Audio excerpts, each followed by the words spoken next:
throughout the broadcast, and we have been for now close to 4 hours. So thank you, Nicole. I hope you're holding up okay. Yeah, I'm loving it out here. It's been great. Let's learn a little bit more about Nicole. Her first mission to space was actually last March. She launched from here at Kennedy Space Center as pilot of NASA's SpaceX Crew 10 mission to the International Space Station. And what a beautiful launch that was. She spent 148 days in space conducting science experiments that could benefit us on Earth. For example, one studied the physics of liquids, which could help researchers deliver medicines more effectively. She also conducted an almost 6-hour spacewalk to help upgrade the orbiting lab's power system. Nicole is a lieutenant colonel in the U.S. Air Force and flew one of its most advanced aircraft. She was born in San Diego, California, and is a twin.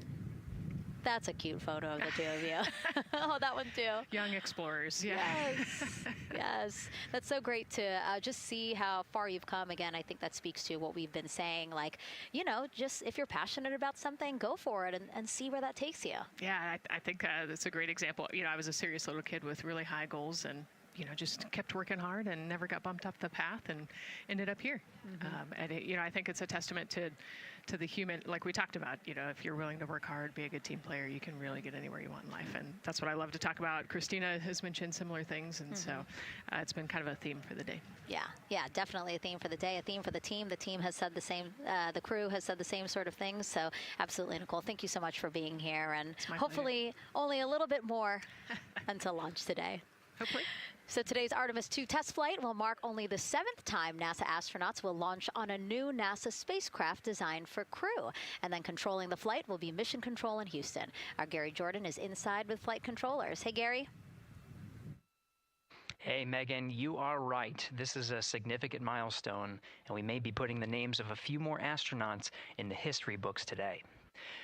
The Artemis 2 crew is set to launch today will join a select list of humans to fly in a spacecraft for the very first time. And Artemis 2, like missions before it, is a test mission. During ascent, the crew and the teams here in the room are prepared for a variety of scenarios. Some of these will be called out directly by Capcom Stan Love during ascent, and some are a little more subtle. These calls can be split into 2 categories: alternate main engine cutoff or MECO targets and aborts. First, there are 2 alternate MECO targets, or AMTs. These note milestones to give flight control teams and astronauts an idea of what would happen after that moment should the core stage lose one of the main engines. First is AMT low. You won't hear it called out by the crew or Capcom since this happens right at liftoff. If the core stage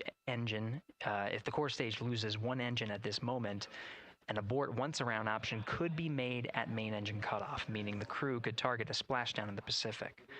The second is AMT high, which will be called out by Capcom's Stan Love around 22 seconds. After this moment, if the core stage loses an engine, we can still pursue an alternate mission in low Earth orbit to accomplish some of the test objectives. And at about 5 minutes, 16 seconds into the flight, you'll hear the call 3-engine press. This is a good moment. After this point, if the core stage loses an engine, we can still make a nominal main engine cutoff and pursue a moon mission as expected.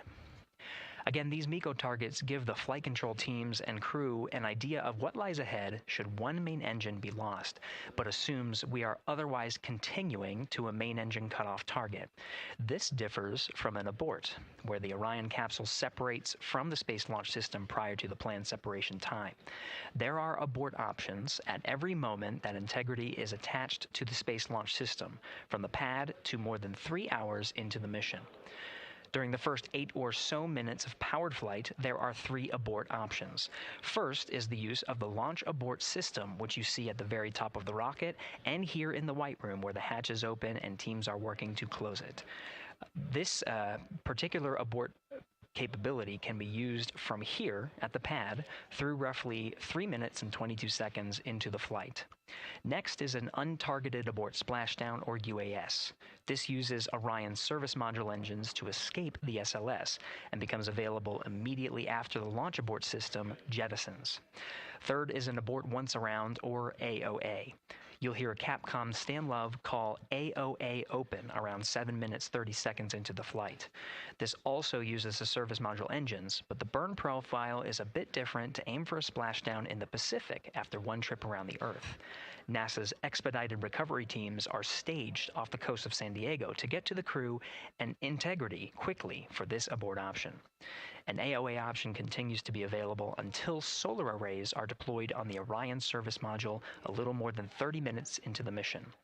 At this point, an abort to orbit or ATO option becomes available until separation from the upper stage around 3 hours and 23 minutes. Mission profiles can vary depending on when an ATO is executed in that window, but with power being drawn from solar arrays, it buys more time for astronauts and flight control teams to make decisions and stay in Earth orbit, return for a splashdown, or continue to the moon. The Artemis II crew and flight control teams are well trained on all of these scenarios, and the calls you'll hear to the crew on Orion to Earth may help them be in a ready state for whatever challenge may come their way. At this time, we're not tracking any significant issues here in mission control in Houston, Texas. That would be showstoppers for today's launch. We're continuing to, of course, monitor the countdown along the way and make sure all systems are go for when we reach T0. With that, I'll send it back to you, Megan, at the Kennedy Space Center. All right, we are ready for another reading if you are ready over there. Yes, sir. CBA is steady at 2,600 PSI. All right, copy that. And you know, the more times we ask you to do that, the closer we get to launch, so that's a good thing. Copy. You heard it there from NASA Test Director Jeff Spaulding. The more that they keep on asking her how the pressure is holding in the counterbalance assembly mechanism is a good thing, because it means we are getting closer to launch. So that's amazing news over the loops that we just heard on Orion to Earth 1. Again, that communication channel with the crew. But now I want to get back over to Daryl with the launch team. He has an update now on the flight termination system that the team was tracking. All right. Thank you very much, Megan. And we're getting an update now from the launch team as we speak.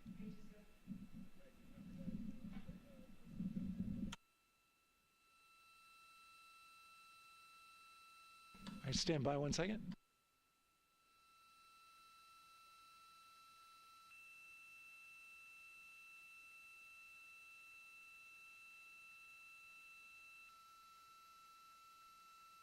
Okay.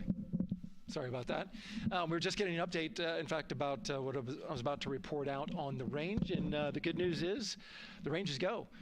So we reported that they were working to verify their equipment regarding the FTS system. And they asked for a little of that verification work to be done by one of the FTS engineers here in the firing room. He went out to the VAB to get some legacy hardware to help out with it. But in the end, this is a fix that the range had come up with to get clearance, to clear the range rather, and to as well work the FTS system. And so now they are go. Again, the range is go. That is no longer a constraint. And so you combine that with the fact that the rocket and the ground systems here also working, no constraints, clear board here is great news. So again, the range is green, and we're continuing to work through the countdown. We got a weather update that came in to the launch director from Launch Weather Officer Mark Berger. He reported out that there's still a little bit of feisty weather activity that's happening up in the Titusville area. That's the city neighboring the Kennedy Space Center. Those showers had passed over Kennedy, and then now they're currently over in Titusville, currently still within that mile kind of constraint of flight through precipitation rule. But we're still far enough from the window that it looks like it won't be an issue. And in fact, we're seeing some good sunlight now breaking through onto the launch pad. As you can see, it's actually shining on the other side of the rocket here. But to the west, we're starting to see some of that clearing that was forecast. And so the launch weather officer held his forecast for 80% go for flight during our launch window tonight, which, as a reminder, is 6:24 p.m. Eastern Time until 8:24 p.m. Eastern Time.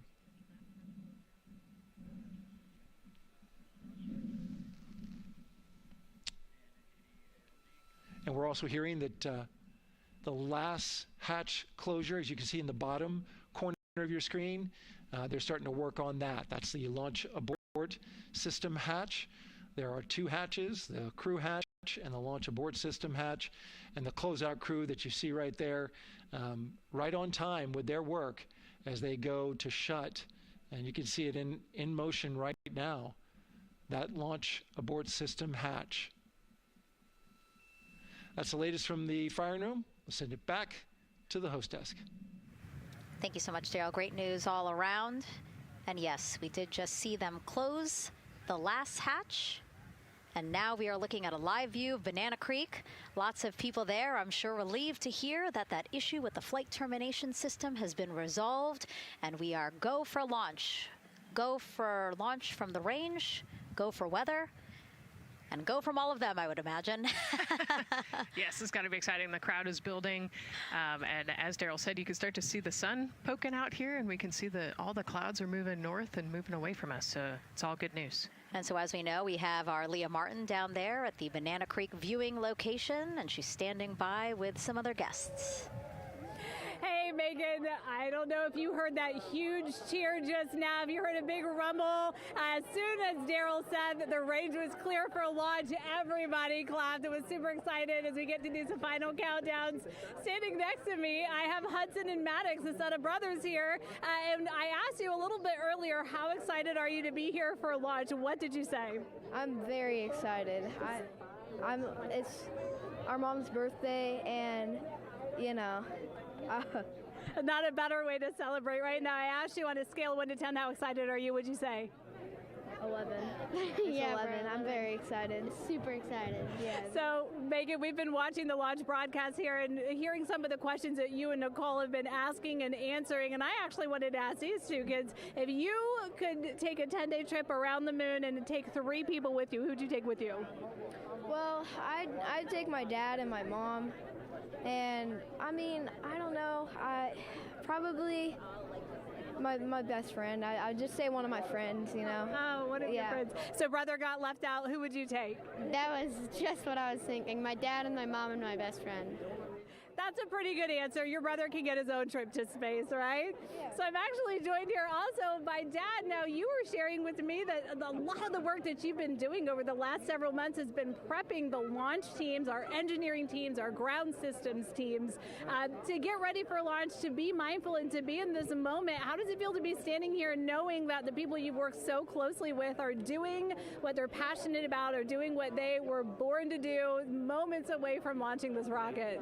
I mean, this is an exceptionally happy moment for us and all of us and the people that are, about to take off on this historic trip here. And I'm grateful to know that we've helped in some way, shape, or form to help them stay steady and calm, in such an exciting time within the agency. And so to just be here and witness it and know that, they've got some tools to help them stay calm and steady is everything to us. So. Fantastic. Well, Megan, we are standing by ready to go, and we're ready to cheer this team on. Thanks so much, guys. And yes, Leo, we did hear that cheer. That was very exciting. I think the vibe over there is they're celebrating, they're having fun. And here, once they heard that we're go for launch, everybody had to run back to the camera and work. It's a little bit of a different vibe, but I definitely think that people are excited, especially as we see now live inside of the White Room at the launch pad. The closeout crew has closed the launch abort system hatch. You saw there, we took it live. Took a lot of them, I think all of them, except for one. I think it took 3 or 4 of them to push that hatch door close. And then they felt around the perimeter of the door to make sure that everything was sitting just right. Right, yeah, we talked about how heavy the crew module hatch is. This hatch is just as heavy probably. And so, they're working the closure here and working those connections. And you can see, yeah, there's still 3, 4, 5 people that we can see in the White Room. It takes a lot of people to get these hatches closed and this rocket ready to launch. Mm-hmm. And so the next step in the countdown is that this team will start closing out the white room. So basically disconnecting things, stowing things, making sure that when they leave, there is nothing that isn't supposed to be there. And really, then at that point, it's just all four of the crew member, Victor, Reed, Christina, and Jeremy by themselves at the top of the launch pad. Yeah, and then eventually that crew access arm will move away, and then it'll really just be them up on top of that rocket. Mm-hmm. Yeah, your eyes lit up when I said that. That's exciting. It is. It is.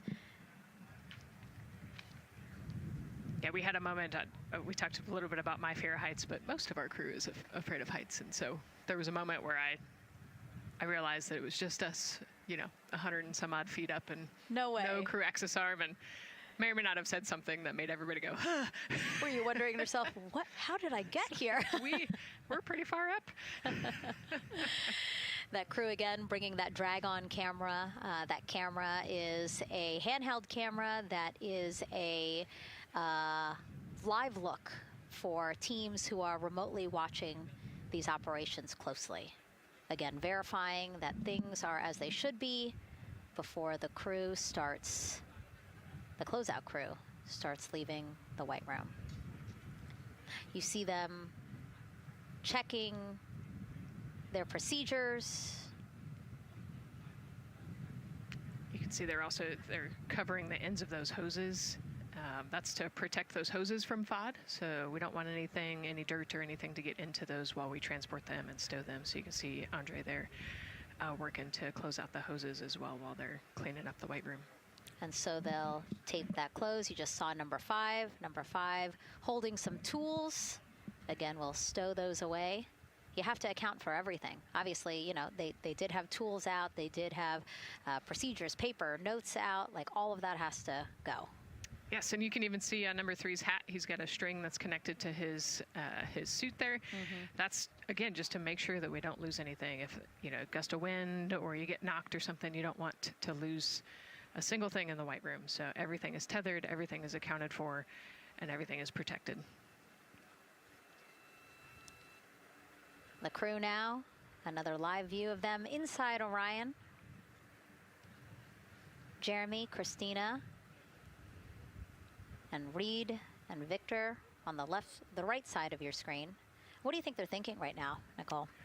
Oh man, just over an hour to launch. There's probably a little bit of a lull right now, monitoring some systems, but you can see Reed's got his feet crossed. So I think just trying to relax and, pass the time by maybe thinking through the items that they're going to monitor through the launch, the different jobs that each of them have throughout the launch. And once they get to orbit, this first day on orbit is actually really busy for them.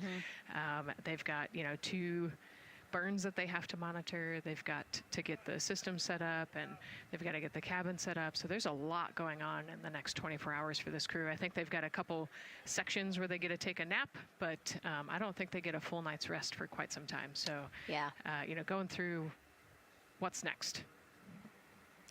And so as we say that, imagine what it would be like to live in a spacecraft for 10 days. Let's take a look at what life will be like in Orion. Artemis 2 is our first crewed mission back to the moon since the Apollo program. A lot of the focus of Artemis 2 is really checking out systems to be sure that we're ready and well positioned for continued human exploration. My name is Susan Baggerman, and I'm the Chief Health and Performance Officer for the Orion program and the Artemis 2 mission. And this is 10 Days in Orion.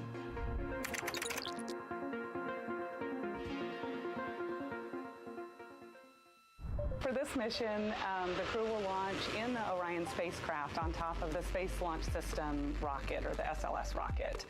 Once they've launched and achieved orbit, they'll continue on checking out many of the different critical Orion systems, check out some of the critical medical systems, and be sure that we understand how the crew would do that successfully within the volume of Orion. We also have, of course, systems to feed the crew. They have a potable water dispenser that they'll check out. And then we also have a food warmer. Kind of looks like a suitcase that the crew can use to heat their food. They're also going to check out the flight wheel system. We'll have the crew perform some initial exercises. Part of that is to ensure that the flight wheel is actually working, but part of it is actually to be sure that our environmental control systems are actually working. For sleeping, the crew will sleep in sleeping bags. Some crew members like to be very tightly bound up, and some like to float very free. They'll use the toilet for the first time and be sure that it's able to flush. While they're on their journey, they'll do some testing that they quickly don their suit just to be sure that we would be ready in the future for an emergency. They'll also check out our radiation shelter. If we were to have a solar particle event, we would be asking them to take stowage out of the stowage bay and put it in some specific locations on the vehicle, basically for it to serve as shielding.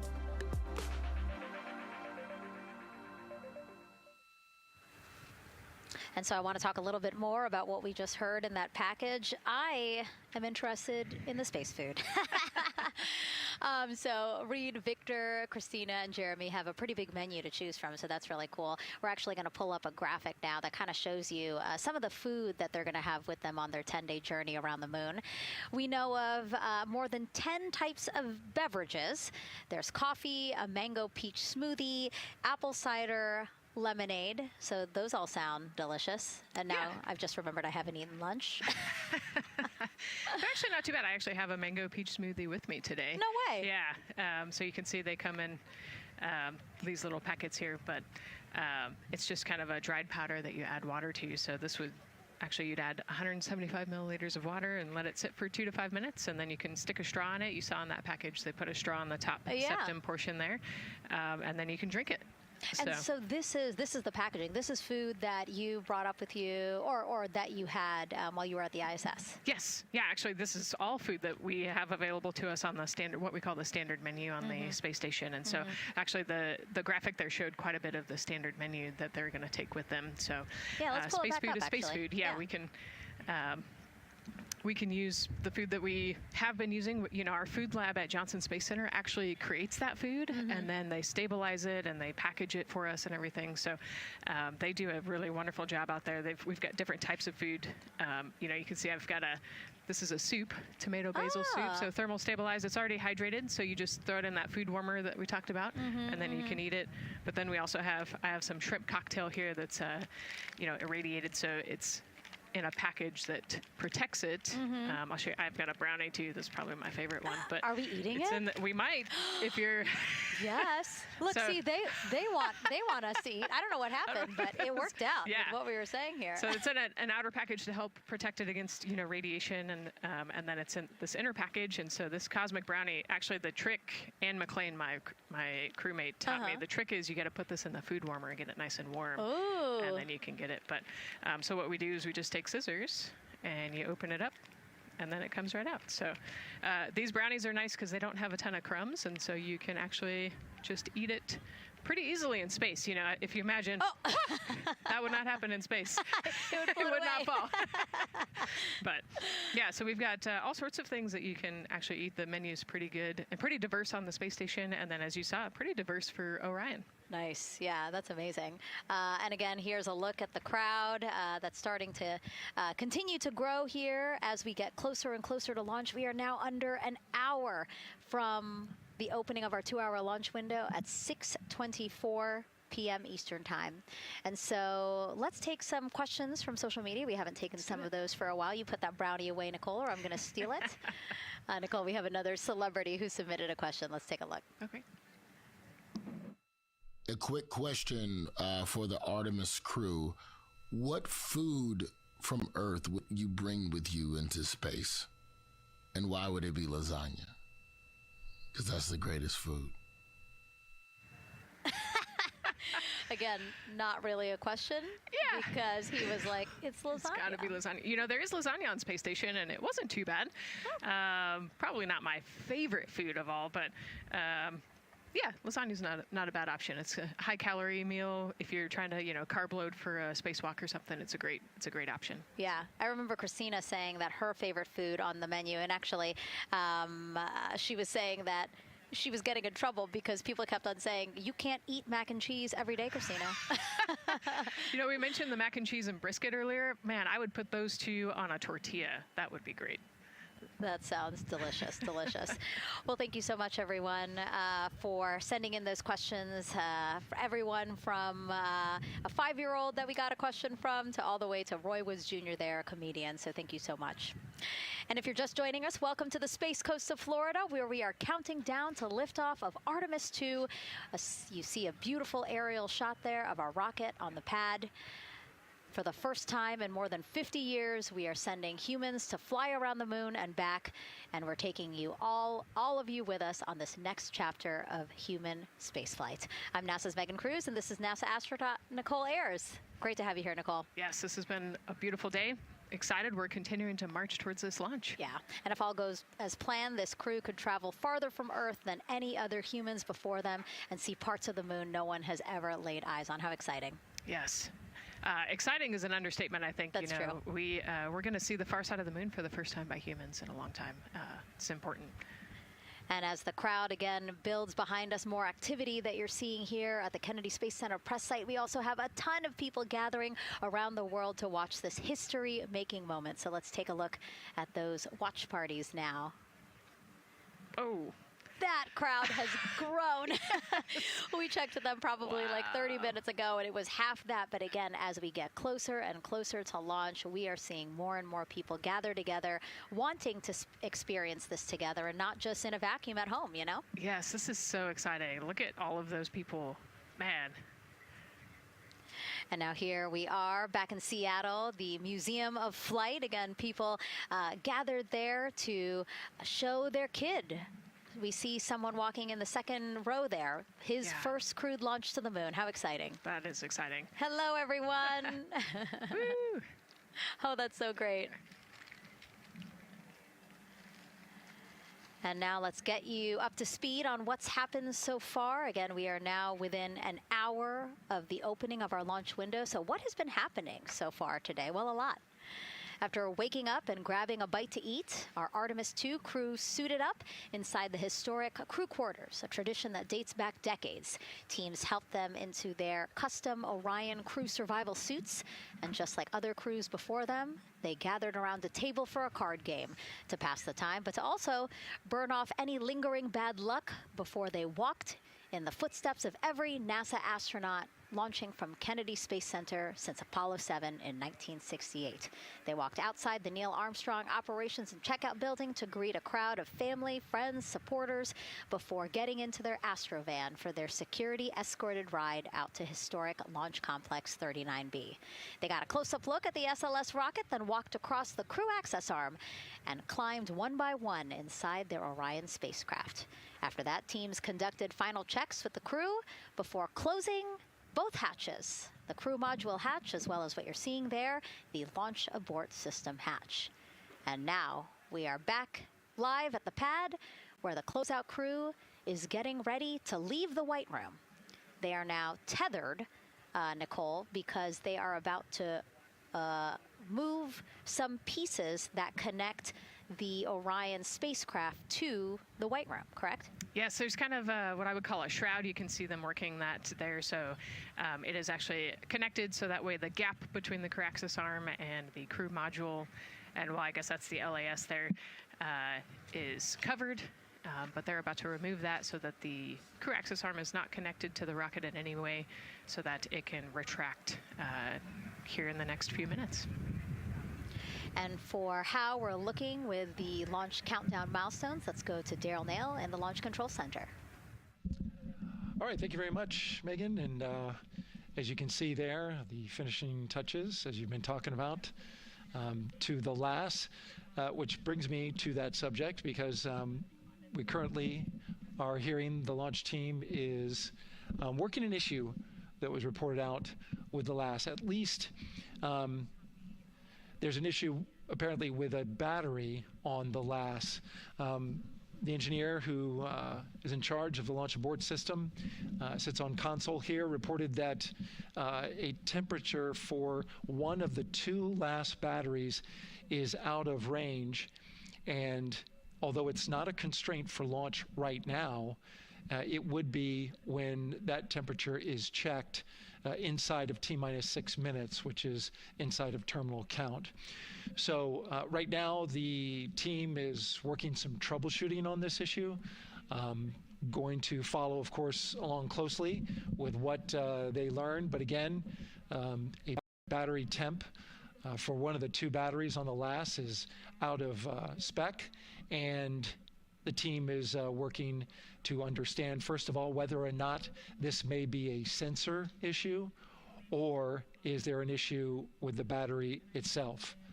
So again, looking into it, troubleshooting and researching as we speak. With regards to the weather, we did get some good news there. Launch Weather Officer Mark Berger reporting to the launch director that the weather chances have now improved for the window. We are up to 90% go, which is great news. Again, 90% go.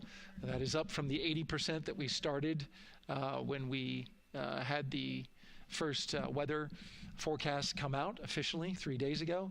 And so that is great. And for anybody who's here in the launch area knows that is certainly viewable. They can see that by just looking up. So we're getting some good clearing as forecast.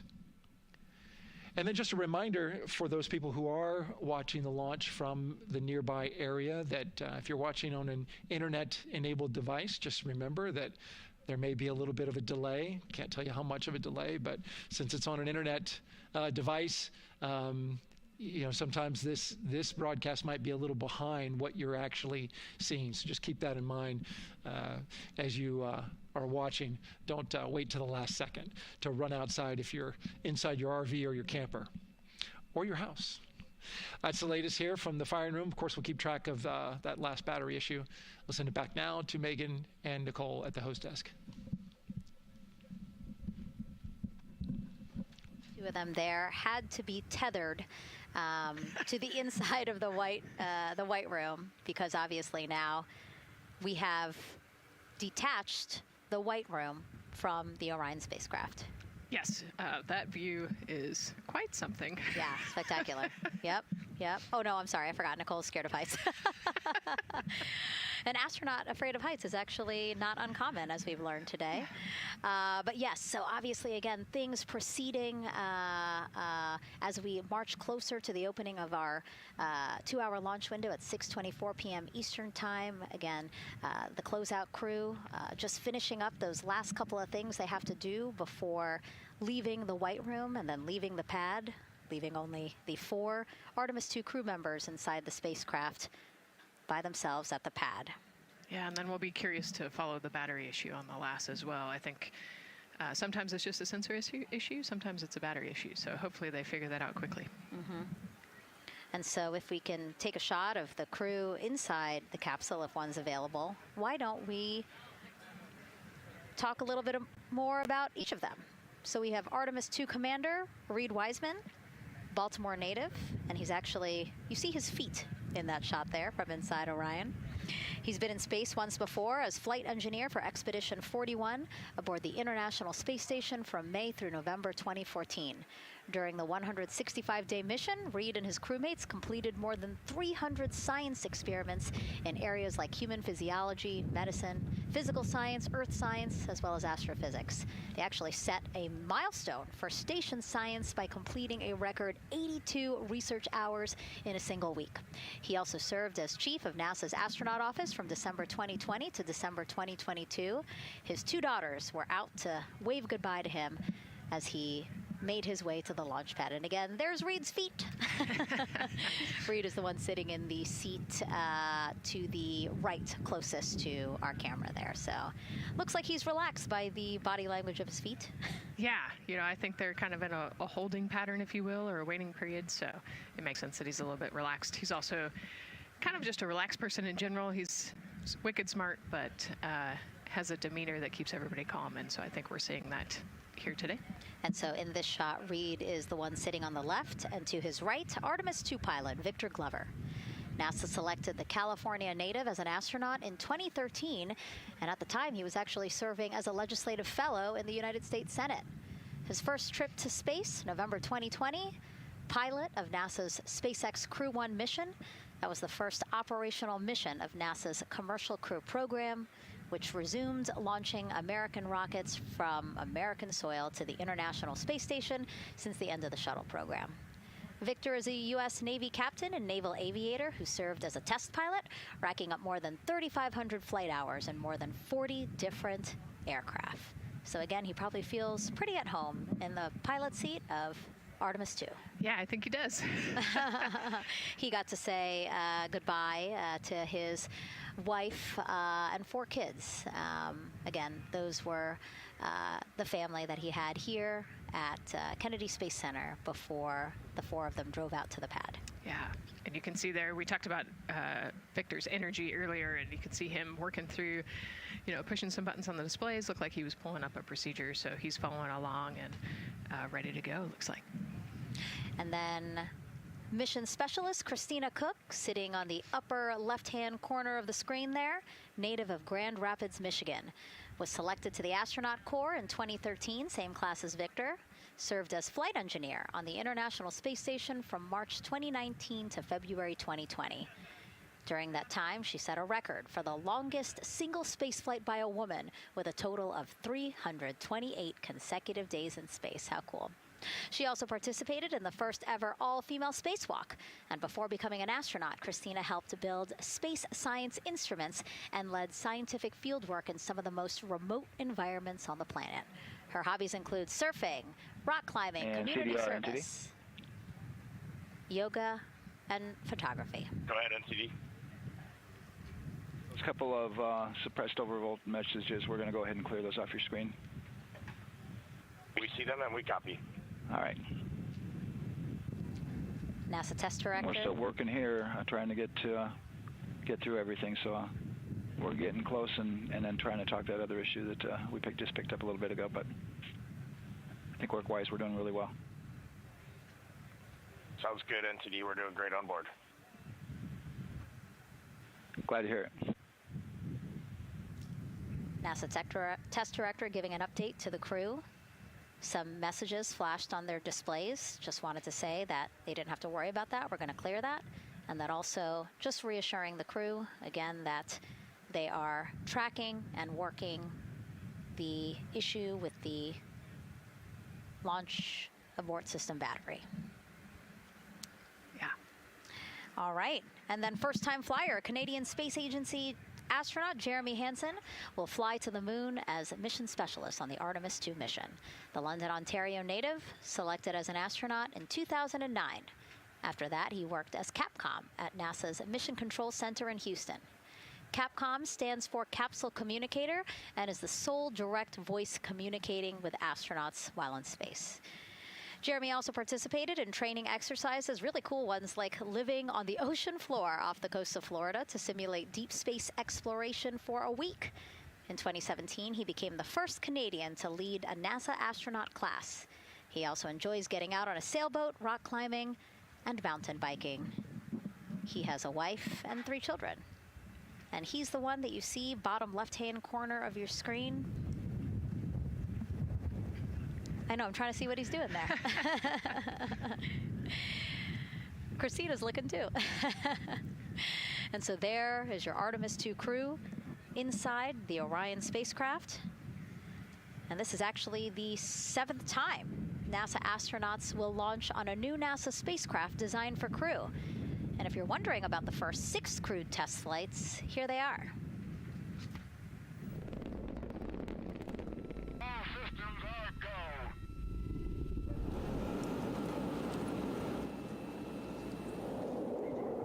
Gemini 3, Gus Grissom, John Young, March 23, 1965. Apollo 7, Wally Schirra, Don Isley, Walt Cunningham, October 11, 1968. Space Transportation System, or STS-1, John Young, Robert Crippen, April 12, 1981. Then NASA's SpaceX Demo 2, Doug Hurley, Bob Behnken, May 30th, 2020, followed by NASA's Boeing crew flight tests. Butch Wilmore, Sonny Williams, June 5th, 2024. And now, Artemis 2 with Reed, Victor, Christina, and Jeremy. It is really surprising, honestly, to hear that through all these decades, through all these launches we've had, this is only our 7th new vehicle that we're testing for crew. Yeah, you know, we have so many different missions that we think about and we talk about, but really 7 vehicles that we've tested and that we're flying. You know, I like to think of spaceflight really as a permanent test, right? We have, you know, hundreds of missions or so. You know, an airplane that gets tested and then flown has thousands of data points. And so really spaceflight is always going to be in the test field. And I think it's important to remember that, especially as we put humans on rockets that we never have before, or for the 7th time we start a new vehicle and a new mission. Just getting word now that White Room closeouts are complete. And so the closeout crew is preparing to leave the pad. It's exciting stuff. We are making good time, and the closeout crew is doing really well. 41 minutes, 43 seconds and counting until the opening of our window. And Artemis 2 is a 10-day mission that will send the 4-person crew on a journey around the moon and back to Earth. It will be a critical step towards future lunar and Mars missions.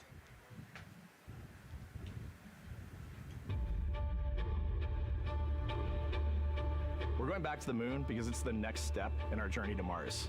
We need to go explore the moon. There's vast regions of unexplored areas with the coldest, darkest places in our solar system. This is a test mission, and when we get off the planet, we might come right back home. We might spend 3 or 4 days around Earth. We might go to the moon. That's where we want to go, but it is a test mission, and we are ready for every scenario as we ride this amazing space launch system and the Orion spacecraft. But another reason we're going back to the moon is to fulfill NASA's mission, which is to explore the unknown in air and space, to innovate for the benefit of humanity, and to inspire the world through discovery. And when we succeed and when we accomplish the things that we set out to accomplish, that inspiration not only can set up new things to happen, but it also is a reminder in tough times that we're capable of doing great things when we work together. The thing I love about the moon is that it's not just a beacon for exploration and this platform of possibilities for incredible missions like this, but it has benefits. That's actually why we're racing towards it.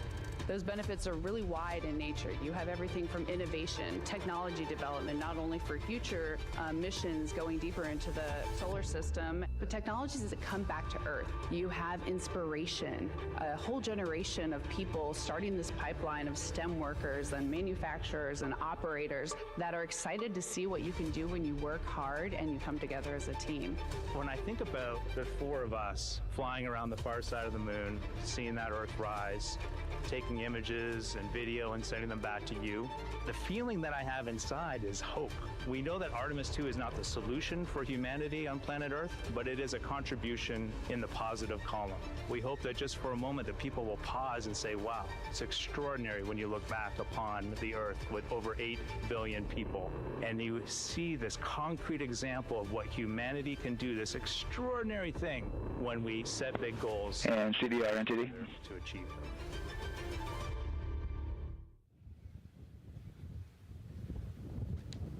And so Mission Control Houston will control the flight of Orion after a liftoff here at Kennedy Space Center. Here's Gary Jordan, who's embedded with that team. Gary, you might have to pause because we did just hear a call out to the commander in Orion. Will do, Megan. I think that was Commander Reed Wiseman responding to prepare for some of the next steps. We are now holding at the T-minus 10-minute hold. Expected a 30-minute hold. So we are well on the countdown. We are well on the timeline to meet this L- time and launch towards the beginning of the window, but continuing to track progress along the way. Again, I'm here with the Artemis 2 flight control teams in Mission Control Houston. The team in the room behind me has been monitoring the countdown and verifying their own mission-specific launch criteria of the Space Launch System, the Orion spacecraft integrity, and its crew. During the final poll before launch, if all looks good, From each of the flight controllers in this room, Flight Director Judd Freeling will report a go for launch from Houston Flight. Upon liftoff, teams here take control of the mission and communicate with the crew while they fly on the Space Launch System. This phase of flight is highly dynamic, and each console position has a dedicated and important role of looking after critical systems. You'll hear calls from Capcom and NASA astronaut Stan Love in this room to the Artemis II crew as milestones are reached during the more than 8 minutes of powered flight on the core stage. Liftoff and ascent are just the beginning. This room will be staffed around the clock over the next 10 days to oversee every moment of the mission through splashdown. Here from the Johnson Space Center, we'll be streaming the mission live 24/7 so anyone can follow the crew's journey, take peeks inside the spacecraft, and share the experience of a lunar flyby with astronauts looking down at the moon's surface. Teams here have been rehearsing tirelessly in simulations to throw every conceivable and inconceivable scenario their way. We are ready and eager to begin the Artemis II mission. Still milestones to come as we continue the countdown, but we'll be right back with you during the ascent phase of today's flight. With that, Megan, I will send it back over to you at the Space Coast. Thanks so much, Gary. Under 37 minutes until the opening of our 2-hour launch window, 6:24 p.m. Eastern. I've never been more excited for a time. But why don't we send it back over to Megan Carter with the Moon Board to learn more about what happens after ascent. Absolutely. I am definitely also getting excited. Things feel like they're starting to pick up a little pace here. A lot is about to happen within the first 10 minutes of launch, but what happens after those first 10 minutes? Let me take you over here to my mission map so we can kind of jump ahead and let me explain a few things. So, our main engine cutoff is going to stand for MECO, and that is essentially where the rocket's job is done, and it is then going to turn the propulsion duties over to our ICPS. That stands for Interim Cryogenic Propulsion Stage. Don't try and say that too many times fast, but the ICPS is going to be right here, and that's our in-space propulsion. About 50 minutes into, after about 50 minutes into launch, it is going to conduct that first burn, and that's going to be the perigee raise maneuver. Essentially what that is going to do is going to raise the spacecraft from a lowest point of Earth just a little bit higher into space, and then they are going to conduct that nice path that's going to set them on that nice circular path around the Earth. That's when they're going to start to be able to really check out this spacecraft. The Orion spacecraft is going to be able to, like we've talked about, be maneuvered by the crew. They're going to check out those life support systems, and communication checkout's going to be vital at that point as well, obviously. Then they will be conducting that another burn, and that's going to raise them just a little bit higher again. And then they will, it'll be about time for the ICPS to separate, and they will start another lap around the Earth as well. Now, the ICPS, but even after it separates, its job will not be done because they will have the opportunity to conduct something called the Proximity Operations Demonstration. And this is going to be really important for our future lunar missions because the ICPS actually has a target on it, and the crew is going to have the opportunity to manually maneuver these spacecraft like we've mentioned and practice those docking maneuvers. Now, obviously, they will not be docking for this mission, but that is, again, going to be critical for those lunar missions in the future. Now, all right, after that ICPS has separated and they've done that second lap, they're going to conduct 2 more burns. And what these burns are going to do is set them up to the high enough orbit and a fast enough speed in order to conduct the translunar injection. This is going to be that critical moment and that critical milestone where they are going to produce about 6,000 pounds of thrust. And this is that point that is going to take them out of low Earth orbit into deep space, and it's going to set them on that nice path towards that lunar flyby. And I know we have talked a little bit about why this could be a record-breaking flyby and journey to the moon. And with that, I'm going to turn it back over to Megan so she can tell us just why. Yeah, she's talking about the distance record set by the Apollo 13 astronauts in 1970.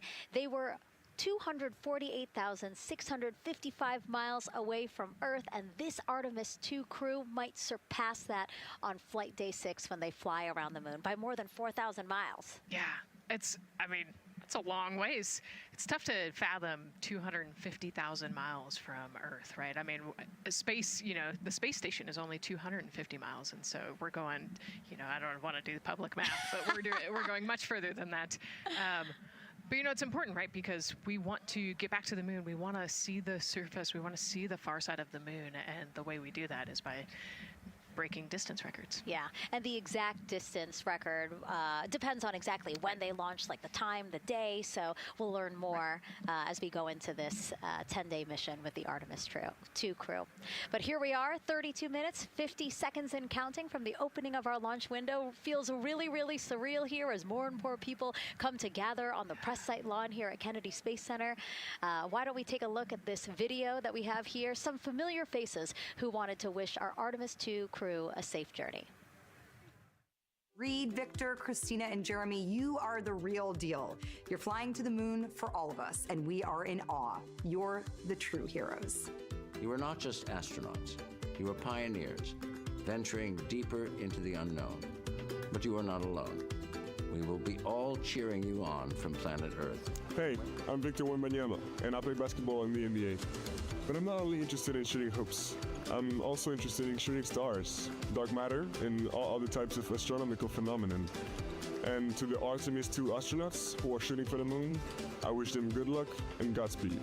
Hi everybody, I'm Ryan Gosling and I play a biologist who goes to space to save the planet in the film Project Hail Mary. But the Artemis 2 astronauts are going to space for real, and they will travel farther from Earth than any humans in history. Sending all our best wishes to the Artemis 2 crew. I just want to say how proud I am of each of you and how inspired you make me. But it's not just about me. Your mission is going to inspire future generations of scientists, engineers, athletes, and dreamers to do something that they never thought possible. Hey, it's Roy Wood Jr., and I want to wish the Artemis 2 crew a happy and safe journey to the moon, well, around the moon. To go around, I know what you're doing. You got to look for a parking space. This is to go around the moon, make sure it's somewhere to park, and then you park journey. Good luck. It's actually a really good way to explain what how this mission builds. Again, we are hoping to land astronauts on the surface of the moon in maybe 2 years. So yes, we are looking around the moon on this lunar flyby mission to see where we might park. Thank you, Roy Wood Jr. Okay, and as we look at this live view of the rocket on the pad, there is a spectacular place here at Kennedy Space Center to watch launch from, and that's the Banana Creek viewing area. Why don't we go back there where the crowd is excited, and Leah has the best assignment ever, talking to people who are super excited about being here for Artemis 2. Oh my gosh, Megan, you talk about the excitement being palpable. I'm telling you, everybody here on pins and needles as we get just about half an hour away from launch. I've been walking around talking to people, and I'm just struck again and again by how many people are here from across the agency. I want to introduce you to just a small portion of the people across NASA who have been supporting this mission. Patty Ortiz, NASA Armstrong Flight Research Center, Orion Program. Orion. Kathy Graves, Glenn Research Center, Office of STEM Engagement. David Alexander, NASA Glenn Research Center, Office of STEM Engagement. Jennifer Becerra, Johnson Space Center, the Office of STEM Engagement. Here we go, right back here. Where are you from? I'm from NASA Glenn Research Center, Joseph Panakitis. Joseph, here we go. Wes Furman from APL. Maria Arredondo from Headquarters, Next Gen STEM. Mark Robinson, Stennis Space Center, Commercial Space. Amira Flores, Armstrong, Office of the STEM Engagement. Molly Kearns, NASA Glenn, Space Communications and Navigation. Matthew Pierce, Goddard Institute for Space Studies in New York City. Here we go, and right over here. Lauren Ring, Ames Research Center, Data Integration. So we're coming together. We're one big NASA team, one big NASA family, and we have one major message before we launch tonight. Okay, guys, what are we going to say? 1, 2, 3, go!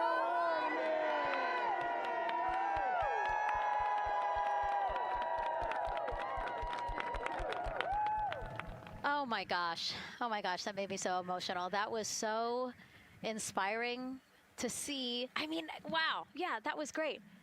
I mean, just to hear everybody say their position, what they're doing to support this mission is amazing. And I'm sure this was something that really rang true and resonated with NASA's Administrator Jared Isaacman, again, to see the workforce come together to do the work and then to be here for launch. So why don't we actually go over to him now with our Jasmine Hopkins at one of our other viewing locations. All right, Megan, thank you so much. The energy here on the balcony is honestly becoming electric as we get so close to launch. And now we are thrilled to welcome NASA Administrator Jared Isaacman. Jared, we're really entering a golden age of exploration. How will Artemis 2 set the pace for the coming years? Well, I mean, Artemis 2 is the opening act, right? This is the test mission. This is getting very comfortable with the SLS rocket, the Orion spacecraft. No humans have ever flown on this before, right? And we're going to put it through its paces. We'll go into Earth orbit for a little bit, make sure Orion's doing okay, and then we are sending them, right? We're going to send them farther into space than any humans might have gone before, 250,000 miles away, and it's going to set up for the subsequent missions. That's why we're going into the golden age of science and discovery right now, because you're going to see moon rocket launch in 2027 when we do our testing with the lander. We're going to go for the landing on Artemis 4 in 2028, and in parallel, we're going to build the moon base, right? And that is going to be filled with science discovery and tech demonstrations that's going to support the enduring presence we're trying to create on the surface. Absolutely. So honestly, history-making years ahead of us, you know, with Artemis 3 and 4. But first is Artemis 2. What will be our single greatest takeaway from this mission? Well, I'll tell you, I mean, after ignition, to me, the moment that I'm going to be most excited for is splashdown. There's no question about that. Good shoots coming down off the West Coast. But look, I think the takeaway from this is gaining extreme comfort in the Orion spacecraft, right? I mean, this is very different than what we've done for more than a half century, right? I mean, the velocities that spacecraft is going to re-enter at, it's going to be new territory for us. We want to get our arms around that completely. So I would say the performance of SLS plus Orion is everything on this one. We want to make sure we do it in as a safe way as we possibly can, understanding what we are undertaking right here, bring our crew back, learn as much we can from the vehicle, set up for Artemis 3 in 2027. Right. And Administrator, we've actually had a pretty young audience today here, some kids running around the balcony. How do you hope Artemis 2 inspires that next generation? You know, I talk about this all the time. Like, you know, one of our overarching KPIs that we should always be tracking is the number of people living and working in space. Well, you know what's another strong number 2 on that one? It's the number of kids that are dressing up as astronauts for Halloween, so that they grow up, that they're inspired to want to join in this grand endeavor, whether they come work with us here at NASA or they join in industry, but they're helping humankind venture out farther, pursue all the secrets of the universe. Yeah, I think we'll see a lot of kids dressed as astronauts this year. And finally, Jared, you've really made it a personal mission to get to know the people behind the work at NASA. Do you have any final thoughts, any final words before today's history-making launch? Yeah, well, one, I want to express a lot of appreciation. I'll tell you what, the 4 astronauts on top of Artemis 2 know this. It takes an army to pull a mission together like this, right? Across all 10 of our centers, all of our commercial partners, the international partners that come together to make this possible. My sincere appreciation for everyone who is currently working the mission right now, so getting them ready for launch, that will be watching over them in mission control, recovering this crew when they splash down off the West Coast. I have complete trust and confidence in your abilities. And everybody else who's not directly working on Artemis 2, Artemis 3 is coming up next year. When this mobile launcher gets back in the VAB, we're going to start stacking. Wow, plenty of excitement ahead of us. Jared Isaacman, thank you so much for being here. Thank you. Thanks for being here. Of course. All right. And with that, let's get back to the countdown with NASA's Megan Cruz. Under 25 minutes and counting from the opening of our 2-hour launch window, and take a look at all these people behind us. I literally, every moment I turn around and I see the clock, I am like, oh, wow. Oh, wow. There are more people and less time. Yes, exactly, which is a great problem to have. Yes. Now, this first crewed test flight of NASA's Artemis program coincides with the 250th anniversary of our country's founders signing the Declaration of Independence. Exploration is a part of America's DNA, and it continues now with our return to the moon.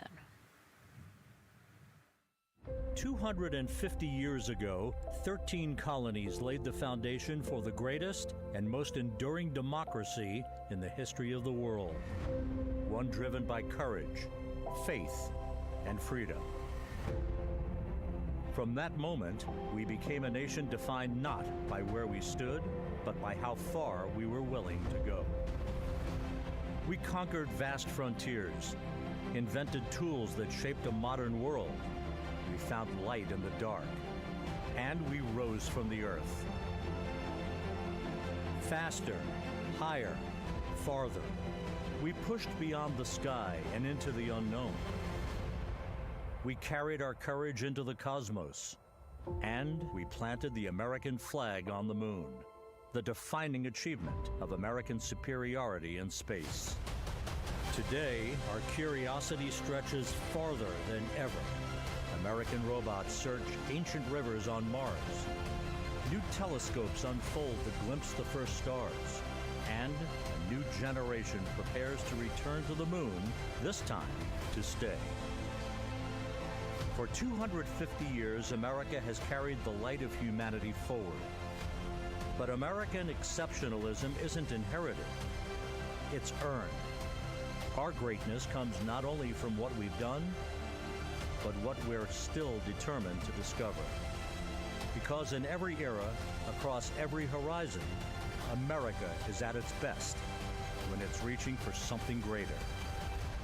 America celebrates 250 years, and we are leading the world into the future.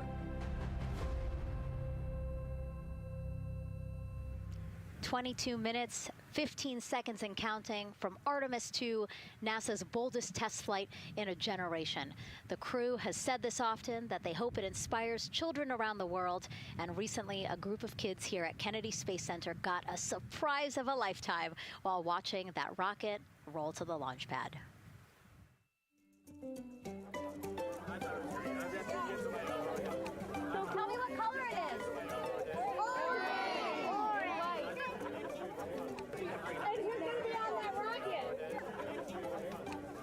We're going to be on that rocket. I could make it a little bit longer. Did you see it? Okay, so everybody's looking at the rocket because it is kind of cool and impressive.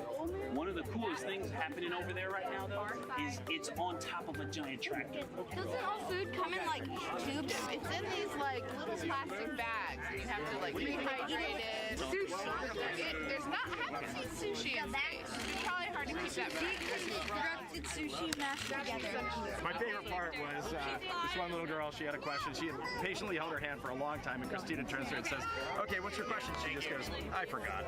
It was like, that's a perfect little kid moment. I just like. Wait, are you my mother's cartoon astronauts? What? Say that again?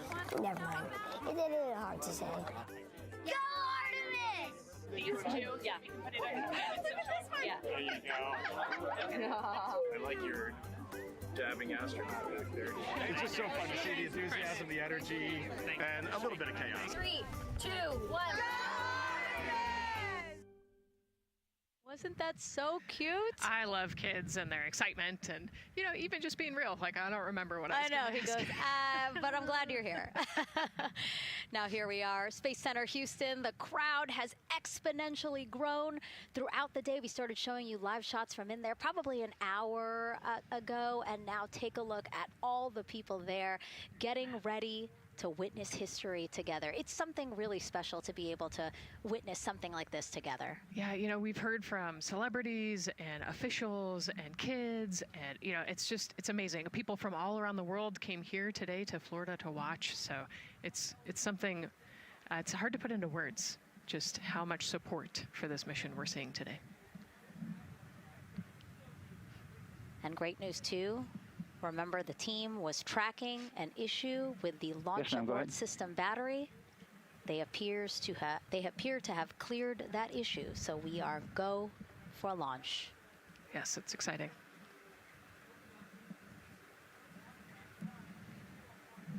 U.S. Space and Rocket Center here, Huntsville, Alabama, waving to the Artemis 2 crew sitting right there inside Orion.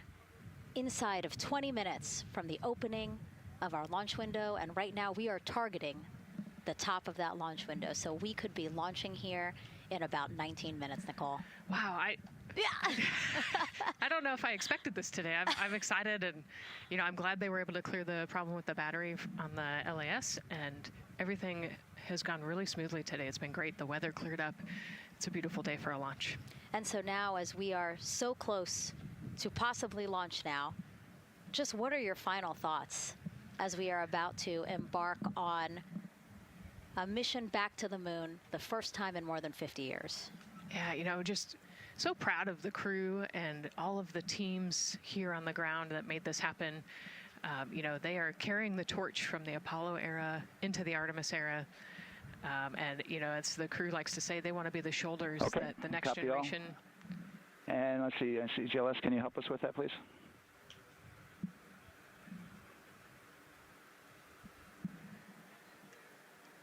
They want to be the crew wants to be the shoulders that the next generation can climb on. 001. I think it's in their patch. We're going for all. It's in the name of their capsule, integrity, representing humility and the professionalism of everyone that got them there today. So proud of them. We love them. We're excited for them. And we cannot wait to see what they see. Just leveraging everything we've learned so far as an agency, taking us from Apollo now to the launch pad here, 39B, with Orion and SLS poised to again fly us into the history books. And before we leave you now here at the host desk to get back into operations, we just wanted to answer one question for you guys. We asked you earlier on today, what are you most excited for? And we asked you to go vote on Instagram and Twitch. Instagram, you guys said launch. Twitch, you guys said lunar flyby. So I think you guys will all be very excited since we are now about 17 minutes from the opening of our launch window today. And so with that, as we approach terminal count, let's send it back to Daryl Nail in Firing Room 1. Daryl. All right, thank you, Megan and Nicole. And just want to give you an update on the launch abort system that you just reported that they cleared. They believe, they're convinced, this is an instrumentation failure. So there are 2 batteries on the LAS. The LAS, of course, and with the help of my 2-year-old son's model rocket, Daniel said I could use this, so it's okay. The LAS is right here. It's the tower above Orion. Orion capsule is inside of here. It's used to pull Orion off the rocket in case something's going on with the rocket, either on the pad or in flight. 2 batteries are bad. Well, I'm sorry, one of the 2 batteries reported an out-of-family temperature, and it was very much out of family. And so they checked their data going back into the vehicle assembly building where they recharged the batteries and worked on them. And they have good, solid data, they reported, that tells them that this is an instrumentation failure, that there's something wrong with the sensor. And so they took it before the mission management team, which has to accept the risk, any changes to launch commit criteria, which this would be one, and they all fully accepted it. So now we are clear as far as that constraint is concerned. And one quick thing as we count down now, we are getting into the final minutes before liftoff. There's a 2-hour window. We haven't quite set the T0 yet, but this is a list of the cutouts. There are 150 cutouts that are included for this 2-hour launch window, and that's important. They're in very small print. That's important because there's basically 16 minutes inside this window that they cannot launch. And these are because of small things flying in orbit. There's a lot more things in orbit than there were back in Artemis 1 when we had 35 to 40 cutouts. For that reason, because of these 156 cutouts, they're going to be managing the launch window as we go forward. So they may have to wait out one of these cutouts. They range in time between 2 seconds to 23 seconds, but you'll hear the NASA test director talk through that. We're getting ready to merge that loop from NASA test director Jeff Spaulding.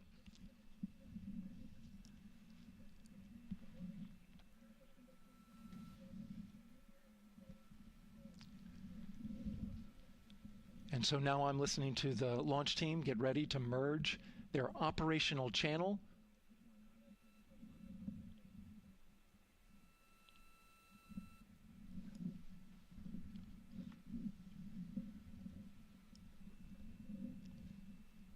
We're now entering one of the most consequential phases of launch day, and that's terminal count, the final 10 minutes. And OTC, NTD on 212 for comm check.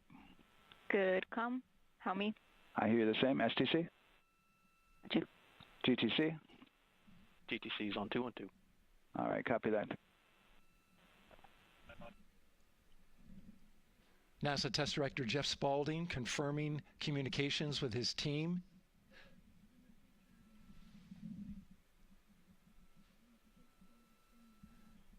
There will be 2 polls that we'll hear. One from Spaulding the NASA test director, confirming the ground systems and the launch team are ready to proceed. At this point, we have a clear board, no constraints, but we need confirmation from each individual on the NASA test director team. So we'll hear him poll his team.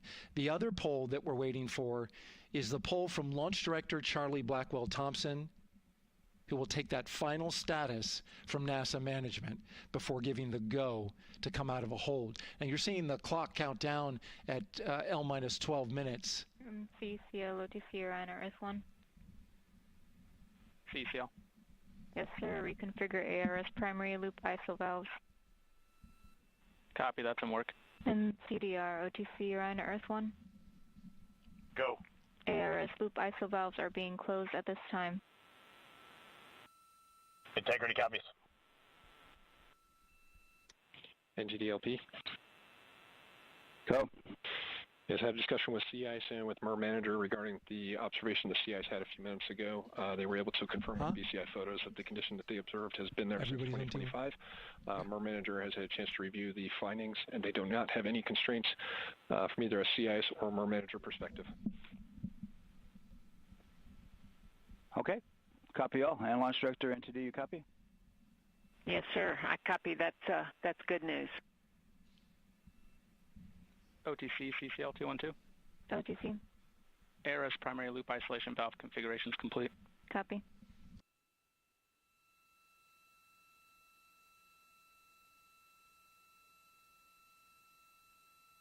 And CGLS NTD, cancel pending, please. CLS copies, and that's complete. All right, and for all personnel, we got a little bit more work to do before we pick up the clock, and we're about a little over a minute from getting to T-minus 10 minutes, but we've canceled the resume time there, and then we'll pick it up after we get through all of our work and anything else that we need to do to get through the remainder of counts. So we'll continue working that to get to our T0 today. So when we get to about 50 seconds from now, we'll extend that hold. CVSE OTC. CVSE 400 290, looking to verify that we are configured for ascent. Yep, give me about 2 more minutes. I'm going to start CMA2 streaming. Copy. NTD, COSE, hold requested. Copy that. I have an LCC violation of O-CT-004, S-band transponder anomaly. This was a transient LCC violation, so transponder 1 had a demodulated SNR estimate that went down to 2 dBm when it should have been between 10 and 13. It is now back up to 12, but we did lose that for just a moment.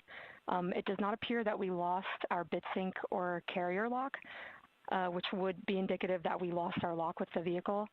So at this point, recommendation would still be go.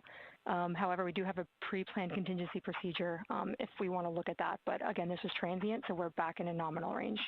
All right, let's see, LPE NTD. Yeah, we're not seeing that hit. So I guess the question for COSE, was that less than 3 samples? Was that below our persistence? Stand by, let me look. It did look like it did persist for several seconds on mine, but let me take a look at the number of samples. Could I get a repeat on the affected LCC, please? Yes, ma'am. That's going to be O-CT-004. Thank you.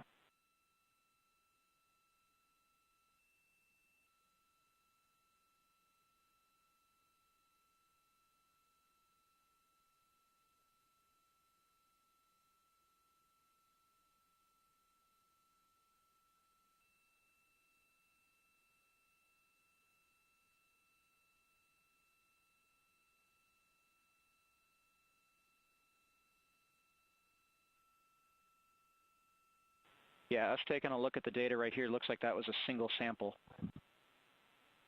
Yeah, copy that. RFTS does report that they also lost lock for about 5 seconds. So I would love to ask KUS and see if they also lost lock with the vehicle for any extended amount of period.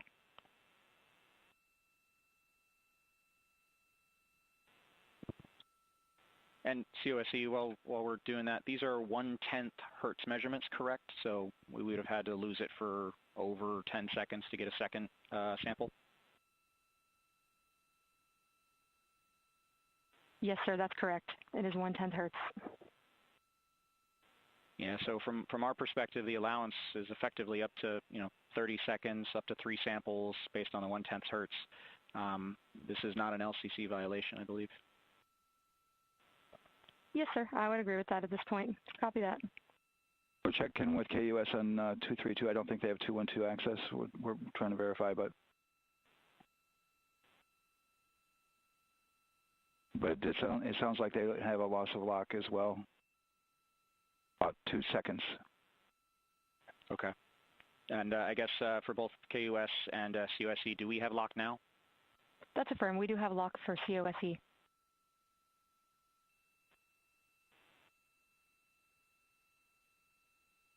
Yeah, so from the integration console perspective, we did have a temporary loss there within the allowable, and per the requirement, let's go. And this is Houston Flight. We have lock and we have good telemetry here in GSE. And KUS is reported to they have good lock now. So with all of that, OSC, then are we in a go configuration per your LCC? Yes, sir. Recommendation would be go. Okay. LP, you concur with that?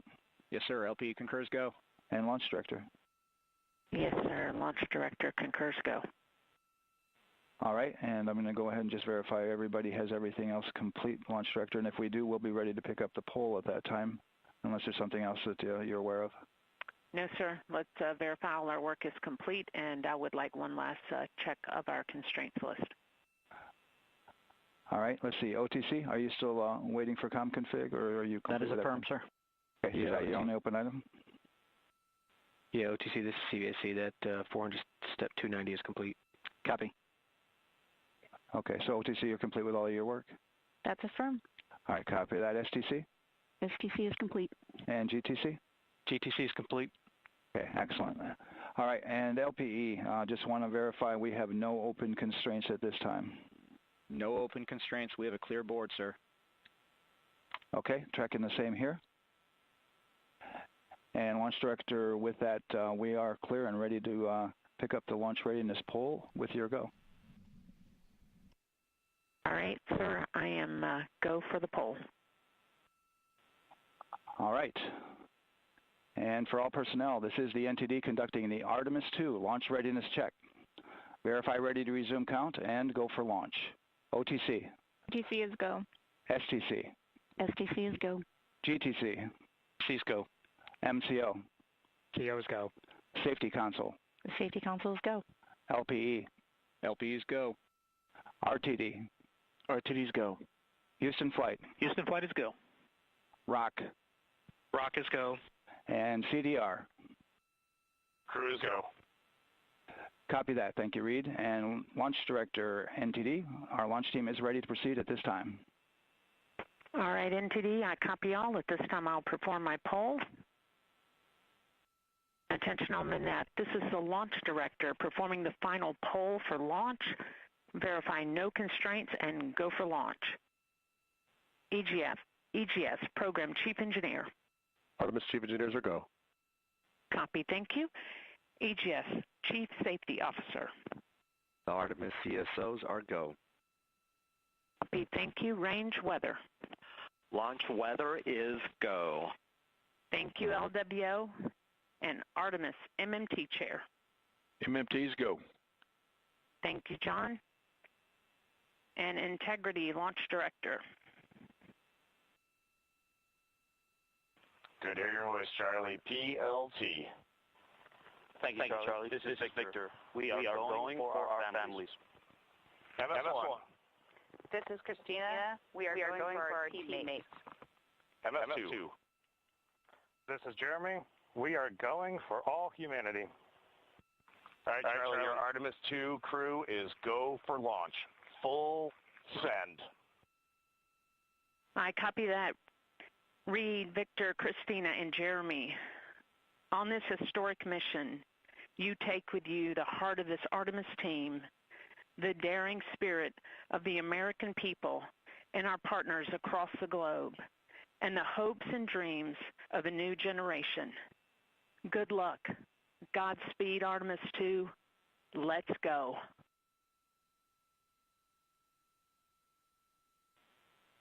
And NTD Launch Director. Go ahead, Launch Director. Yes, sir. You have a go to proceed with countdown. Copy that. I'll put it in work. CDR, NTD. Go. Your risers and initiate short purge per your EPROC 10.1.1, steps 8 and 9. 10.1.1, 8 and 9 going to work. Copy. CVSE, NTD. Start and verify recordings of our Orion cameras. Copy. Okay. Well, there you heard it. RSR, NTD. RSR.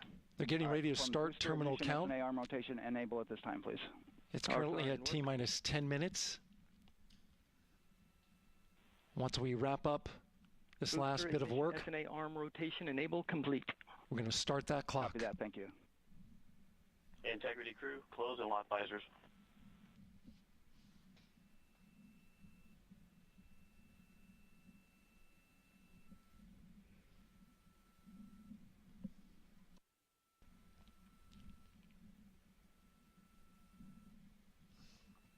You heard an issue, worked in real time with telemetry lock on the Orion.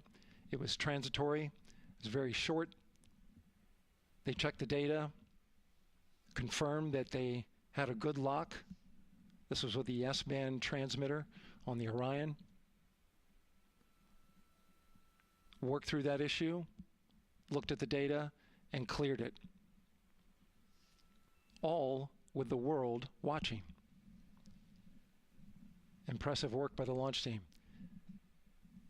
So we have a 2-hour window, which starts in just a few minutes at 6:24 p.m. Eastern Time and goes until 8:24 p.m. Eastern Time. And ECL NTD will be waiting for your verification on the short purge. ECL copies. And for all personnel, once we get that short purge verification, we'll verify that we are clear to go, and then we'll proceed with the terminal count.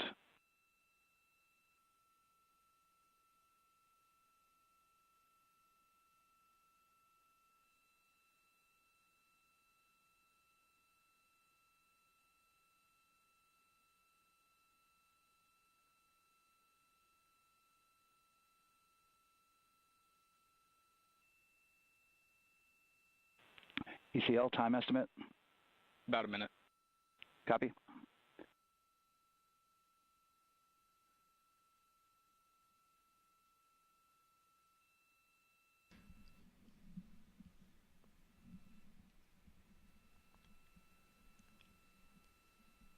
So we're going into the launch window, but not by much, it looks like. Just wrapping up some final work. And once that's completed, you'll hear NASA Test Director Jeff Spaulding ask for the ground launch sequencer operator to go ahead and start the clock. The ground launch sequencer is an application software. It runs on top of the launch control system in the firing room, acts like a conductor of an orchestra, executing hundreds of commands in precise order and timing. It's all autonomous. NTD CCL 212, short purge initiations verified. All right, copy that, and we're verifying our constraints.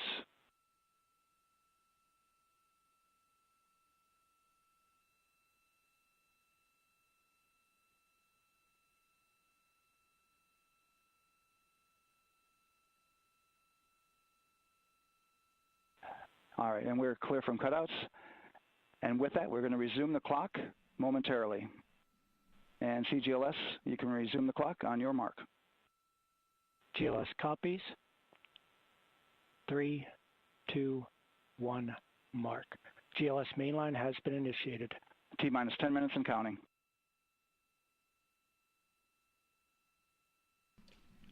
And that begins terminal count. Our new T0 is 6:35 p.m. Eastern Time. 6:35 p.m. Eastern Time. We are now counting down to liftoff of Artemis 2.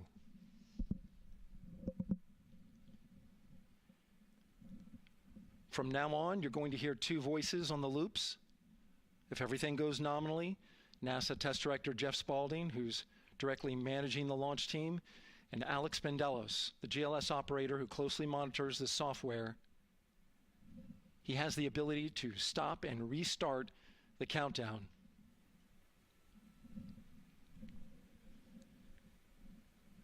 A lot of people ask about whether there's a launch button. There certainly is not. Flight and Rock, our new T0 is 223512. Houston flight copies. 223512. Affirm.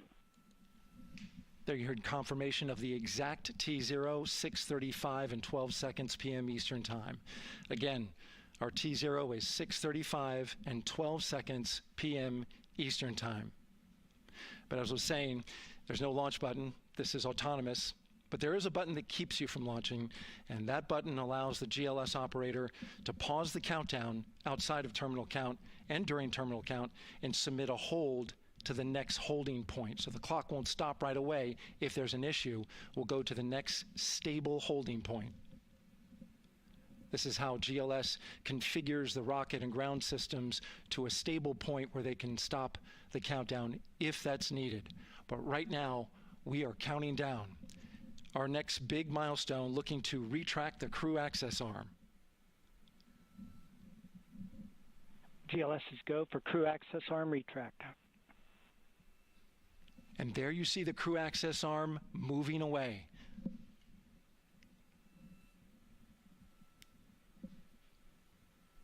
That's the path that the astronauts took to ingress into the rocket.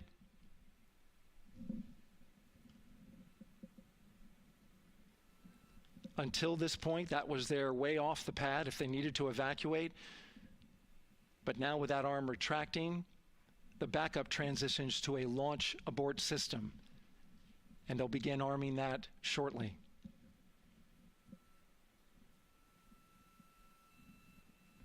Of course, the launch abort system, great shot there of the crew access arm retracting away. The launch abort system is the tower at the top, and that's what would pull Orion and its crew off the top of the rocket in case of an emergency, whether it's on the ground or in flight.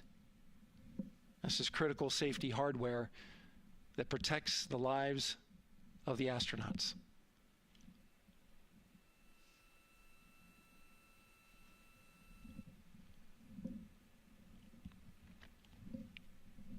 Starting at T-minus 6 minutes, the GLS will start bringing that and other high-energy systems online, starting with core stage pressurization.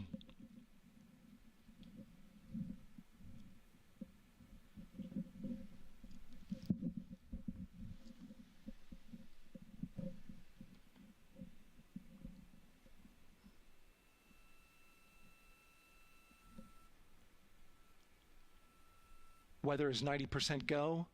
The range is go. All systems are go.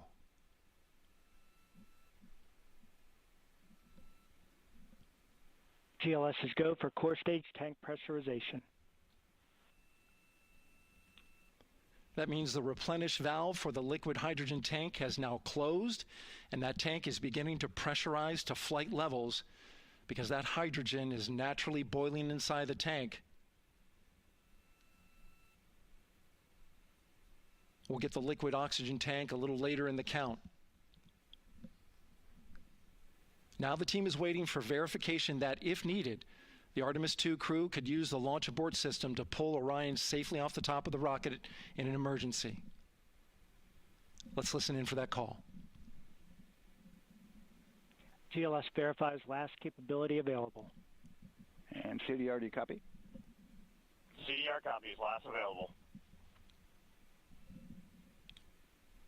That's great news, and you heard the NTD verify that with the commander of the mission. GLS is go for FTS arm. Now work is being done to arm the flight termination system. This is so the range safety can send a flight termination command if the rocket flies too far off track. There's a brief built-in delay so the launch abort system has time to pull the astronauts to safety go for first. LH2 high flow bleed check. All right, the high flow bleed check. That's so the cryo team gets verification that the RS-25 engines, all 4 of them, are in the proper temperature range for launch.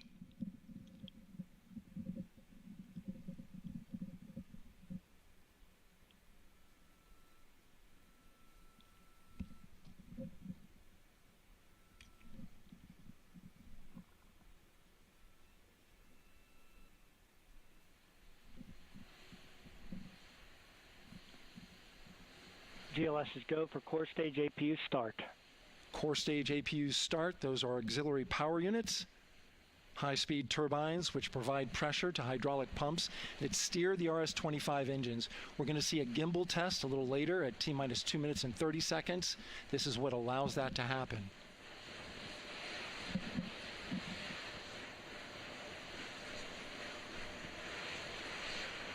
Coming up in about 20 seconds, we're listening for go for purge sequence 4. That's a helium purge of the 4 core stage engines downstream of the propellant valve. This gets all the air and moisture out of there.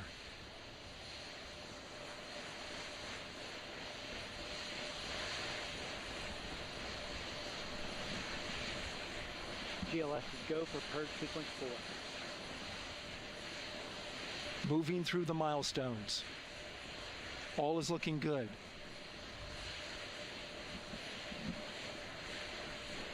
Coming up in just a few seconds, we're going to get that thrust vector control actuator test. This is a gimbaling of the engines.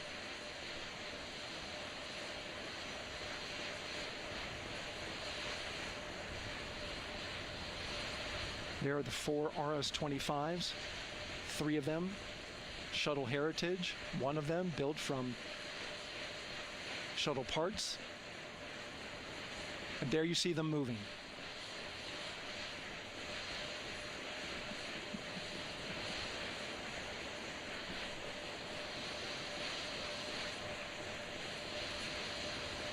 Now we're going to start moving the power from both the upper stage and the lower stage of the rocket to internal, taking ground power away and now going to battery power. GLS is go for upper stage to internal power. All right, power is removed from the rocket's upper stage, the ICPS, and it's been switched to battery. Same milestone for the lower core stage coming up at T-minus 1 minute and 30 seconds. Right now, the 4-person Artemis II crew is 248,000 miles away from the moon. And if all goes well, they will fly by it in 6 days. GLS is go for core stage to internal power. All right, there's the rocket's core stage, which houses 3 flight computers, is now on its own power. There's no more hold time because there's no more margin on these batteries. So we would have to recycle back to T-minus 10 to recharge if we had a hold.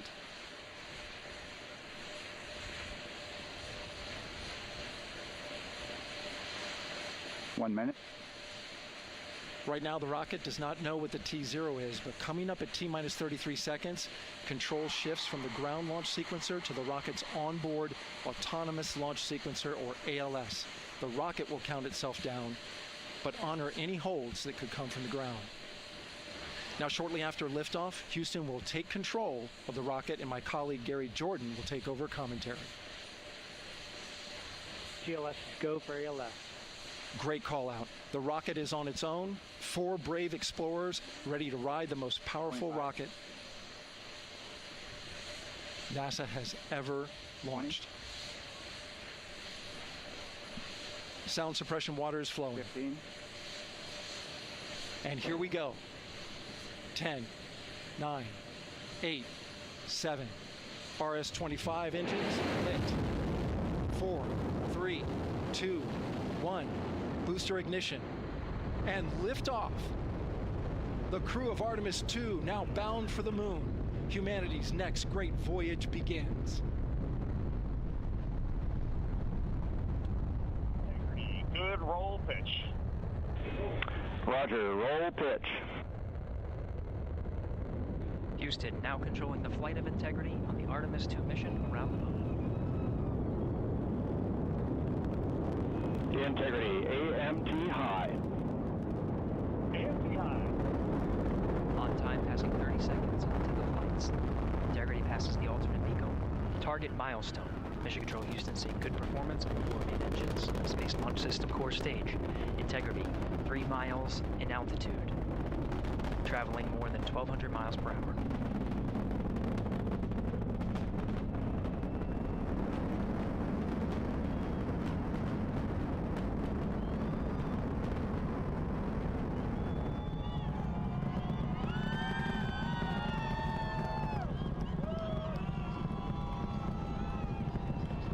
Mission elapsed time, passing 1 minute, approaching max Q.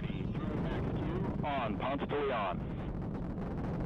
Stan, we have you loud and clear on Ponce de Leon. Have you the same. Communication signal transfer confirmed as Integrity and its crew go supersonic. Approaching 90 seconds into the Artemis 2 mission. Integrity is 14 miles in altitude, 8 miles downrange, traveling more than 2,600 miles per hour.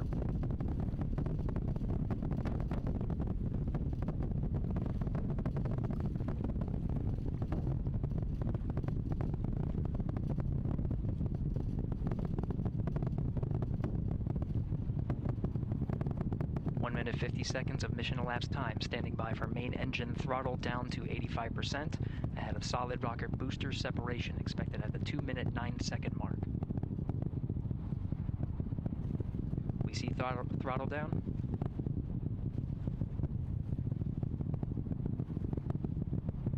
Confirmed separation. Main engines throttling up, guidance converged.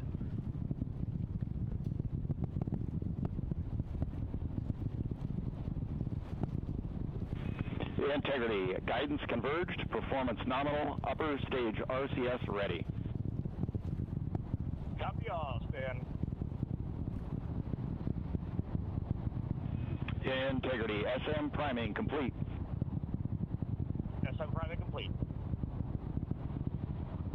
2 minutes 45 seconds of mission elapsed time into the Artemis 2 mission. Thrusters on Integrity and upper stage confirmed in a ready state, ahead of service module fairing separation.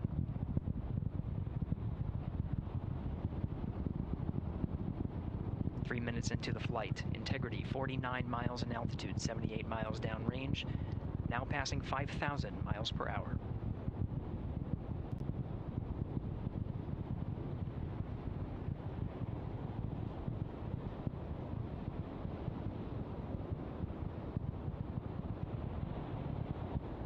Standing by for launch abort system jettison. Houston Integrity, good last jettison, great view. Copy jettison, Team Eco 8+02. We see the same on board, Stan. And Houston has you loud and clear on TDRS at the Carmen line. Outstanding, Stan, we have you the same. 3 minutes 50 seconds into the flight of Artemis 2, Wiseman, Glover, Cook, and Hansen cross the boundary to space with good comm checks. GPS signals acquired after last jettison now working on internal checks to verify accuracy. Flight Dynamics Officer analyzed the time of main engine cutoff, confirmed at 8 minutes 2 seconds, time of MECO.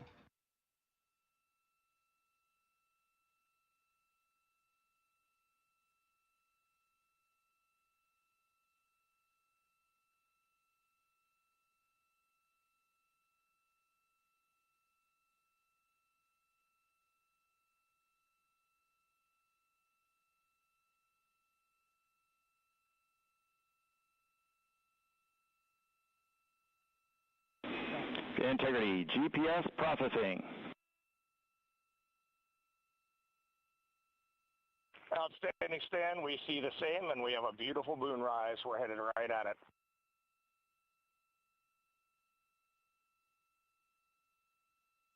Approaching 5 minutes into the flight, Commander Reed Wiseman confirms he has visuals of his destination. GPS guidance, navigation, and control software finishes internal checks and sends to navigation channels. Integrity, 3 engine press. 3 engine press. On time, now passing 5 minutes 20 seconds of mission elapsed time into the Artemis 2 mission. At this point, 3 good main engines are all that's needed to carry Integrity to a nominal main engine cutoff target. Though at this time, we're seeing 4 good engines here in Mission Control Houston. Integrity, 75 miles in altitude, 330 miles downrange, approaching 10,000 miles per hour.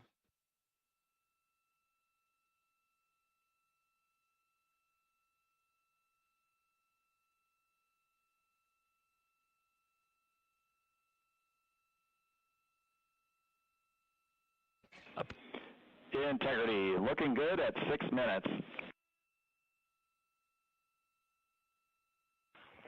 Same on board, Stan. Good trajectory and engine performance.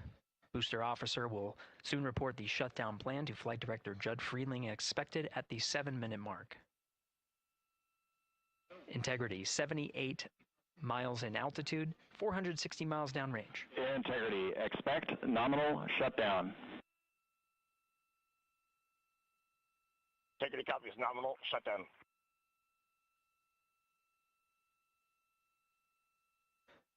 Six minutes 40 seconds of mission elapsed time. Shutdown plan is as expected. Again, the time of MECO was confirmed at 8 minutes 2 seconds into the flight.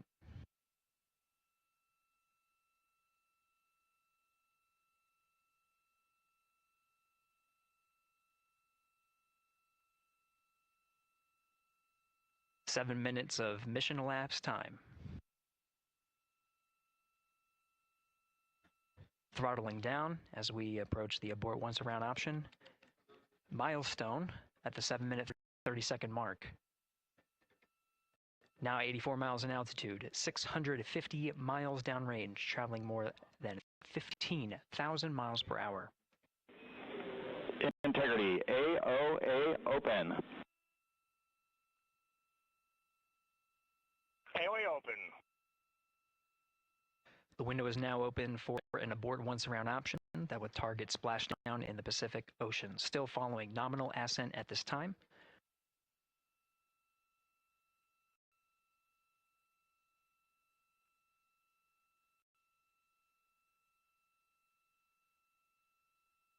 About 10 seconds remaining until the main engine cutoff of the Space Launch System core stage. Standing by for confirmation of MECO and core stage separation.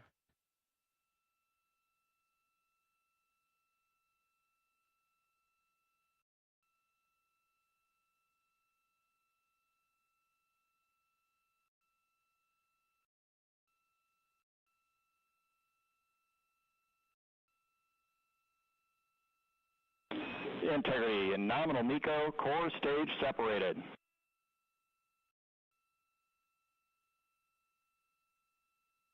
We see the same on board, Stan.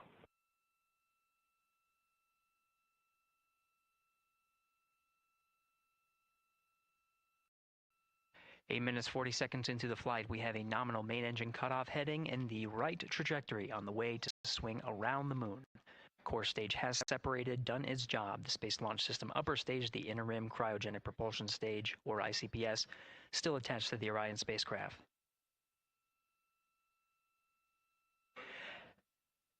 Nine minutes of mission elapsed time. Integrity crew of Reed Wiseman, Victor Glover, Christina Cook, and Jeremy Hansen now in orbit around the Earth at the beginning of their journey to the moon.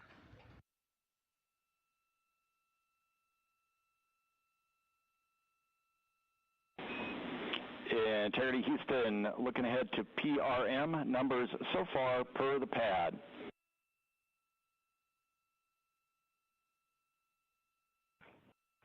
Copy that, Stan. Numbers for the pad.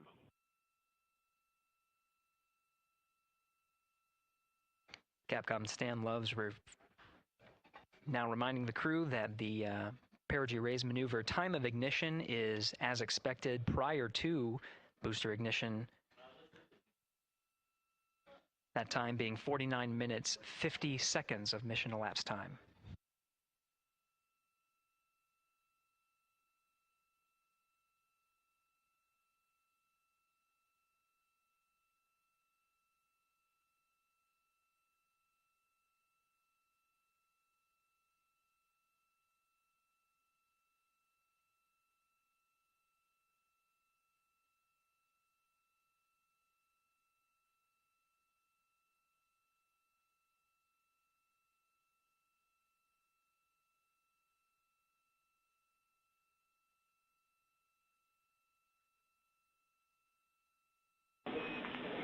Integrity, good. Neds deploy.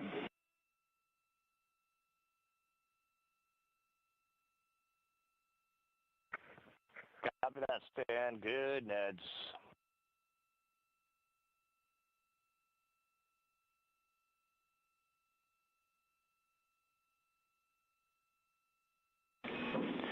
And Integrity Houston for PWD setup. Just a reminder, halfway open on the secondary.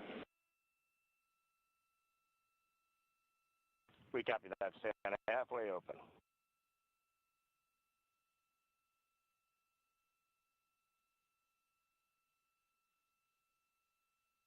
Passing 11 minutes of mission elapsed time. Here, overhearing the conversation between Capcom Stan Love and Commander Reed Wiseman, already passing some milestones. We have a good nozzle extension deployment system. That is confirmed. Complete. We also have the visors are confirmed up. Now past the dynamic phase of flight, that is ascent. Their launch and entry suits that provided them an extra layer of protection. Now not as needed. They're going to raise those visors. And later in today's mission, they will begin to egress or get out of the suits to begin some of their initial tasks of activating some of the systems aboard in the Integrity spacecraft. It's passing 12 minutes of mission elapsed time. Again, the perigee raise maneuver that's targeted near 50 minutes of mission elapsed time, 49 minutes, 50 seconds. That's what the crew is going to be working towards. The Commander Reed Wiseman, pilot Victor Glover will focus on preparing for that milestone. In the meantime, mission specialist Christina Cook and Jeremy Hansen will start some of the activation of environmental control life support systems. You may hear confirmation of their activation over the Orion to Earth communication network.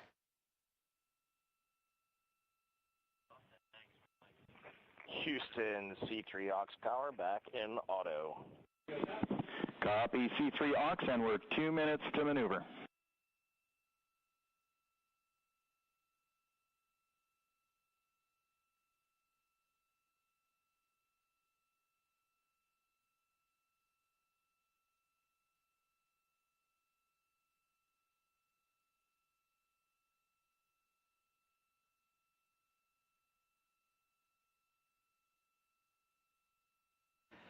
"13 minutes and 30 seconds of mission elapsed time. We're going to continue to follow the crew of the Artemis 2 mission. They are beginning their journey around the moon to verify the systems that will take us to its surface. An incredible ascent. Artemis 2 is underway. Reed Wiseman, Victor Glover, Christina Cook, and Jeremy Hansen begin their journey to the moon. Still milestones to come up as we await solar array deploy and the critical burns that will get Integrity into high Earth orbit around the Earth before engines are fired to get us around the moon. We'll keep tabs on Integrity and its crew from here in Mission Control Houston. But for now, we're going to send it back to you, Megan and Nicole at the Kennedy Space Center. Very jealous to hear how the launch experience was over on the Space Coast. Yeah, Gary, if people are just joining us, welcome back to the Space Coast, where we just saw Artemis 2 lift off 14 minutes ago. And wow, what an amazing launch, and an emotional one, too. As soon as the rocket lifted off, Nicole, you had tears in your eyes, I had tears in my eyes, and we had all these people around us cheering. It was amazing. Yeah, the energy was wonderful. I mean, it was a beautiful launch. You know, we've got 4 friends and family members headed to the moon. It's pretty amazing. Yeah. How does that make you feel as someone who, you know, is an astronaut as well, but also, as you said, friends? Yeah, so proud of them. You know, man, we don't have the words in the English language to describe this kind of an event, and pride, love, so many emotions. You know, they are truly breaking some barriers, and hopefully, you know, as Gary just said, they've got a long day ahead of them, so wishing them well on everything. But so far, what a beautiful launch to watch. Yeah, to be returning to the lunar orbit in more than 50 years. Maybe they go farther from Earth than any other humans before them. Maybe they see parts of the moon that we've never seen before. I mean, what a great start to what could be all of these milestones that we break in just a 10-day mission. Yes, what a way to welcome in the Artemis generation. Yeah, how do you feel? I mean, we saw some beautiful shots we were covering of course, the rocket, of course, the Earth falling away as we continued up into our ascents, but also some of those crowd shots where we saw young and old, just emotional, overcome by this history-making moment. Man, we are going back to the moon for all, and we saw that today.